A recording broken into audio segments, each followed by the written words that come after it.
بڑی کمال شخصیت صاحب، اور اسلام آباد تو چمکتا آپ کی وجہ سے. دوستیاں ایسی ہیں، اسلام آباد کے سر کا تاج جو ظاہر ہے روحانیت کی شہنشاہیت کی گدی پر براجمان، ان میں ایک بر امام سرکار رحمۃ اللہ علیہ. تو آئیے ذرا آغاز کرتے ہیں حضرت شاہ عبداللطیف المعروف امام بری سرکار رحمۃ اللہ علیہ کا بنیادی تعارف، خاندانی عظمت و بچپن کے حالات. بسم اللہ الرحمن الرحیم.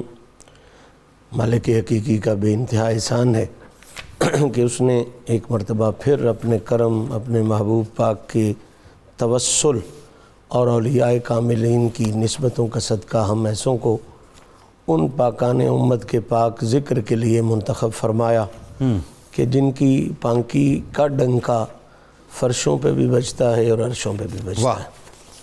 اللہ تعالیٰ کا یہ بے مثل نظام ہے کہ اس نے انسان کو پیدا بھی فرمایا ہے، اور پھر انسان کے جو دو بنیادی حصے ہیں جسم اور روح، ان کی خوراک کا بھی خود ہی بندوبست فرمایا. سبحان اللہ. تو جسم کی بات تو پھر کبھی کریں گے، آج بات چل رہی ہے روح کے حوالے سے. تو روح کی رہنمائی کے لیے، ہدایت کے لیے اللہ تعالیٰ نے جو نظام ہدایت تخلیق فرمایا ہے، اس میں سب سے بڑا لیول اللہ تعالیٰ نے انبیاء کو عطا فرمایا. واہ. انبیاء کا سلسلہ کمال کا جب ختم نبوت کے سہرے کے ساتھ حضور کی ذات پر اختتام پذیر ہوتا ہے، تو اس کے بعد وہی ڈیوٹی ہدایت والی، رہنمائی والی، انسانیت کی بہتری والی اللہ تعالیٰ نے اولیاء امت سرکار کے ذمے لگائی ہے. اور ختم نبوت کے دلائل میں سے یہ ایک دلیل ہے کہ اولیاء اس لیول کے، اس پائے کے اس امت میں ہوئے ہیں کہ انسانی عقل اور حیرت گم ہو جاتی ہے کہ اتنے بڑے لوگ ہوئے ہیں اور اتنی شانوں اور عظمتوں والے. اور دلیل پھر یہ بھی ایک جہت سے بنتی ہے کہ جب اتنی شانوں والے یہ بھی نبی نہیں ہیں تو پھر کوئی اور نکمہ کیسے کوئی نبی بن سکتا ہے. کیا کہنا. یقیناً یہ حضرات حضور شہنشاہ بغداد کی ذات، ربیع الثانی شریف چل رہا ہے، حضور شہنشاہ بغداد کی ذات، خواجہ اجمیری کی ذات، حضرت شاہ عبداللطیف بری امام کی ذات، یہ انہی ذوات مقدسہ میں ہیں کہ جن کو اللہ تعالیٰ نے معیار وہ عطا فرمایا ہے کہ انسانی سوچ بالکل حیران و پریشان ہو جاتی ہے کہ یہ بندہ ہے، یہ انسان ہے، اور یہ کیا کیا کر رہا ہے کردار کے حوالے سے، اعمال کے حوالے سے. اب چلتے ہیں آپ کے بنیادی تعارف کے حوالے سے.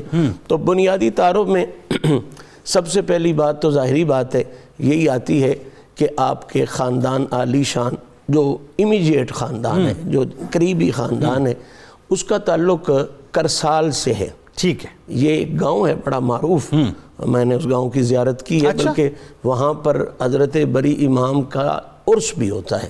مختصر لیول پر ہوتا ہے. کرسال میں وہاں کے جو لوگ ہیں وہ اس فخر کی وجہ سے کہ کبھی ہم میں بھی وہ بادشاہ تشریف فرما ہوتے تھے، اور مجھے اس عرس پہ جانے کی سعادت نصیب ہوئی ہے. کرسال گاؤں ہے چکوال میں، جس جگہ پر آپ کی ولادت ہوئی ہے. اور یہ کوئی 1617 کے آس پاس کی روایت ملتی ہے. تو یہ تو آپ کے امیجیٹ خاندان کے حوالے سے آپ کے والد گرامی بھی بہت بڑے فقیر، بہت بڑے درویش، حضرت سخی محمود بادشاہ، اور آپ کی والدہ ماجدہ اس سے بھی زیادہ کریمہ، اس سے بھی زیادہ مہربان، جناب سیدہ غلام فاطمہ.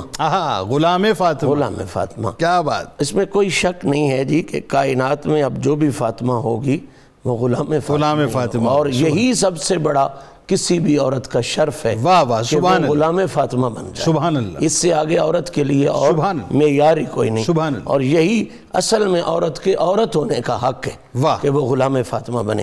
تو امیجیٹ خاندان تو ظاہری بات ہے یہی ہے. اب اس کے بعد جب آپ خاندانی عظمت کی طرف جاتے ہیں تو خاندانی عظمت میں پھر صرف باپ اور ماں نہیں آئیں گے، پھر وہ سارا خاندان ہے. اللہ اکبر. آپ کے حوالے سے یہ بات نشین کر لینی چاہیے سامعین کو، ناظرین کو، کہ آپ 23 واسطوں سے، ایک روایت میں 24 میں، ایک میں 23 واسطوں سے تاجدار صبر و رضا حضرت امام موسیٰ کاظم کے بیٹے. اللہ